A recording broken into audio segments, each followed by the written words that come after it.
And for that, ladies and gentlemen, coming up next is a riveting conversation exploring the intricacies of steering India's economy towards continued success and prosperity, sustaining the moment and the momentum. Here's a sneak peek.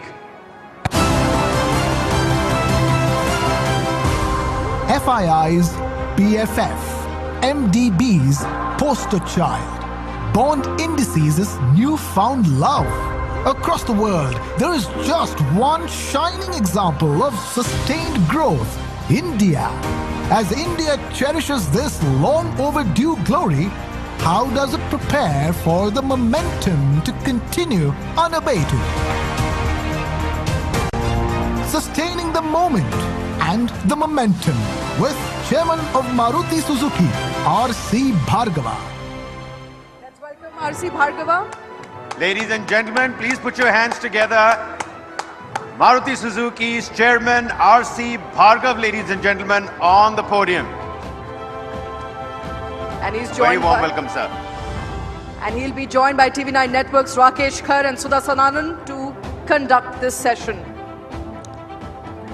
And while he takes his seat, just before his session, I was told, in the world of automobile industry, you don't CC, you RC. That is the significance of his legacy in the automobile sector in India. Over to you, Rakesh and Sudha.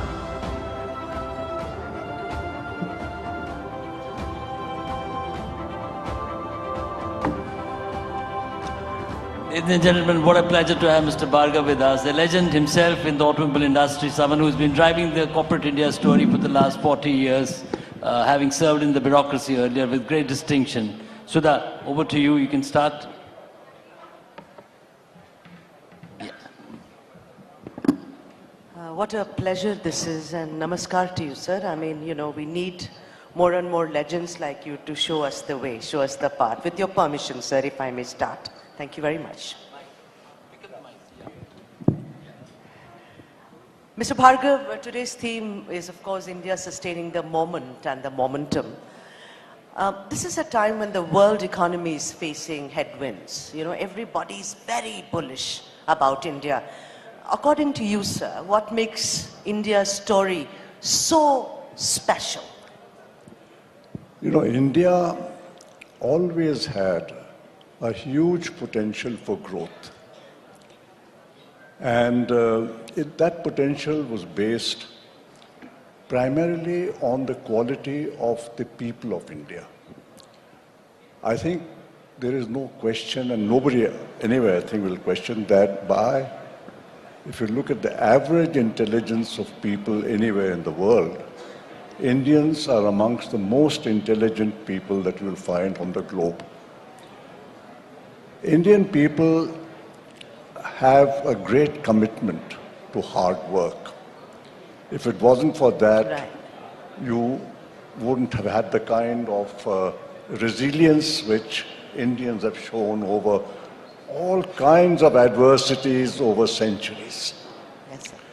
And if you combine intelligence with hard work, with the fact that God has endowed us with very fertile land, with a climate which permits you to grow 3 crops a year, which very few countries in the world have. We have all the ingredients for a rapid economic growth. Right. Unfortunately, it didn't happen for a long time. But why the world has become very bullish now is because over the last 10 years, the whole system has changed. And now people find that there are really no fetters on them for growing to the full potential. Mr. Bhargava, you know, obviously the last decade has been a decade of momentum, and we're all, you know, so cognizant of it. But for India to truly be Viksit Bharat and that $30 trillion target that all of us aspire to meet, you know, it will take about 9 to 10% growth sustained over the next at least decade or more. Are we ready for that? It's good to have that, you know, aspiration and that, you know, dream to go to $30 trillion, but we haven't grown at that pace. The world hasn't grown at that pace. And how do we, you know, actually make it happen? Especially when manufacturing, which leads the global agenda in growth, is not the strongest point. Of course, there is an exception like Maruti, which you showcase. You know, Rakesh, we have to get rid of a lot of baggage which we have accumulated over 60 years. And that is taking time. And that baggage is in terms not only of the entire systems of laws and regulations and practices, it's the way we have trained our bureaucracy to function, it's the way we've trained a lot of people in this country to think of how business should be done. And we are no longer able to say, at least even now, I think, that business people think more about... Sir, may I request you to hold think more about their company's growth, and they think more about the fact that they need to find ways in which they can accumulate wealth for themselves. Because for a lot of decades, growth was not possible, taxation was very high, and people therefore optimized that by saying, why worry about the company growth? Let the company be at a certain level. We will accumulate our wealth. I think that attitudes have to change. And I think the younger people, the younger generation in India is changing that. And that is one of the factors, I think, which will sustain us when you're saying over the next few decades. The younger generation and their attitudes. Mr. Bhargava, you know, your book, The Maruti Story, you're talking about change and how the young will have to sustain that change. You know, you built a company. After all, a company is not built just with brick and mortar. It requires a lot of blood, sweat, tears, passion, love, etc., etc. You know, getting approvals, putting things in place. We always heard about license Raj. We heard about red tapeism, which was always a glut for all of us to go forward.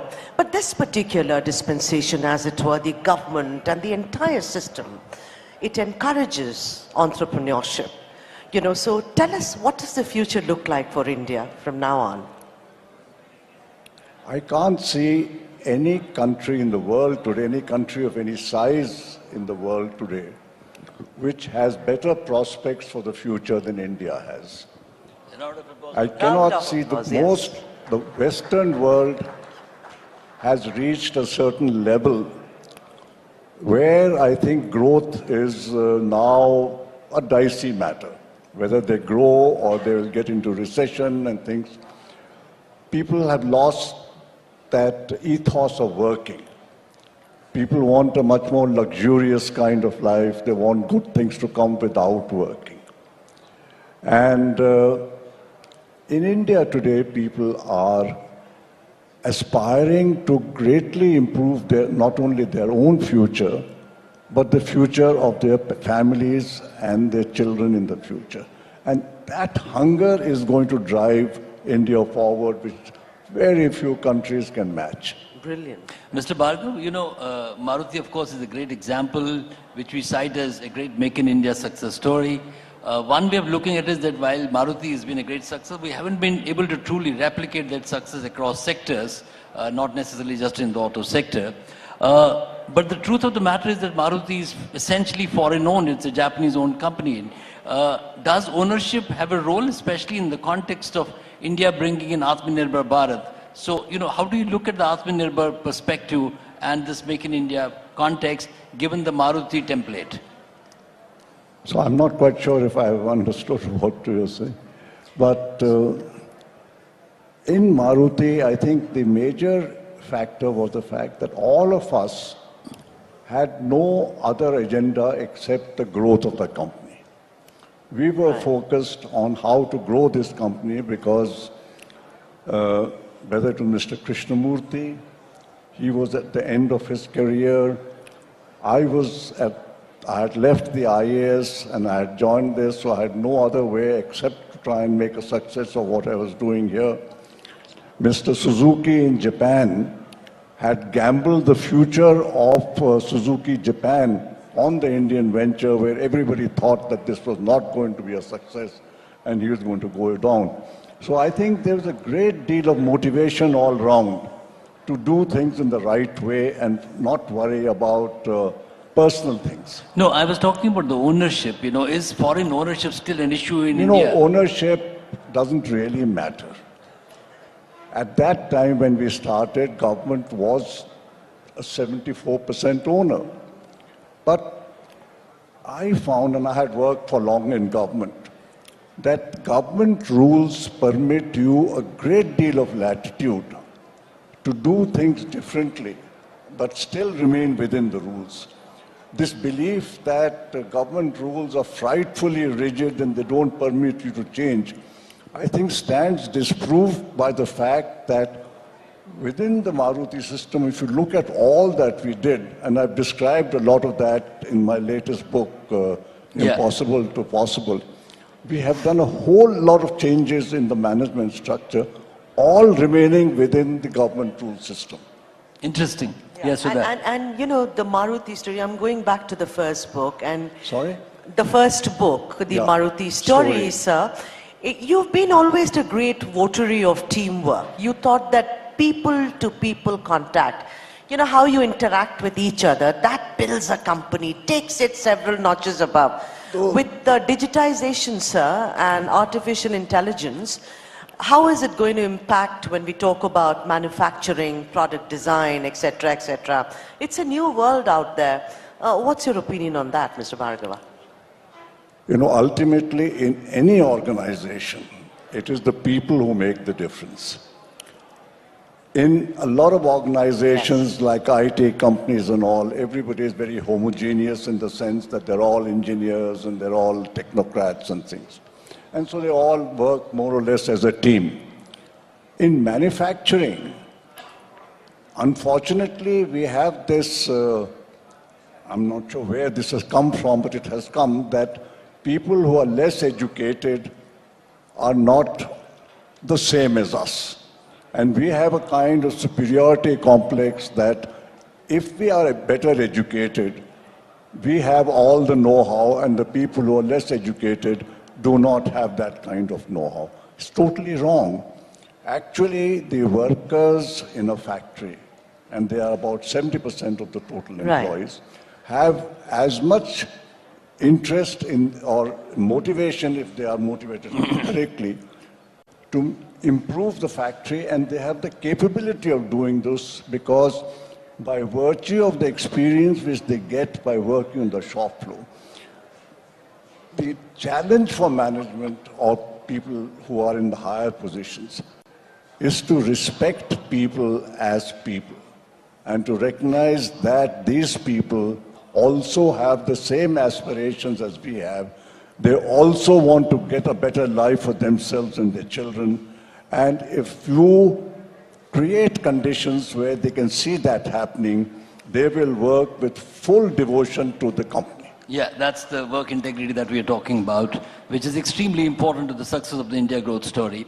Mr. Bhargava, there is by and large broad consensus on the economic reforms in this country. Post-liberalization, there is a direction and a trajectory which stays the course. But there is a strong section in the political class which still sees capital with a sense of suspicion. And you have constantly been arguing in favor of, investing faith in wealth creators as the potentially only viable, durable solution to improve equitable growth in this country. So how does one deal with the level of, distrust in corporate world yet in this country? Rakesh, somehow I'm able to follow her better than I can follow you. Maybe the mic is faulty, sir. Could be, na? Yeah. No, Mr. Bhargava, let me just, speak a little slowly. I was saying that we've come a long way and there is political consensus on economic reforms and there is a broad trajectory when it comes to the growth story. But there is still a large section in the political class which feels, even in the, which feels that the capital has not to be trusted with the same amount of, there is suspicion around capital. Private sector investments are seen as with some amount of suspicion, and you have been arguing for greater trust of faith in wealth creators, and you've been arguing, saying that that is the only way to build equitable growth in this country. So how does one solve this challenge that is coming across to the corporate world in India? See, Rakesh, we have, even when we started our development in 1950, The logic behind the system of central planning and all was that we were a resource-scarce country. That hasn't changed that much. We are still, as you're saying, the private sector is short of resources to invest. Companies are not generating enough internal resources to finance the kind of growth which is possible today. The reason for that also is that we have followed a lot of the Western practices in management. We have not developed our Indian style of management, which should be, and Indian style is basically much more frugal.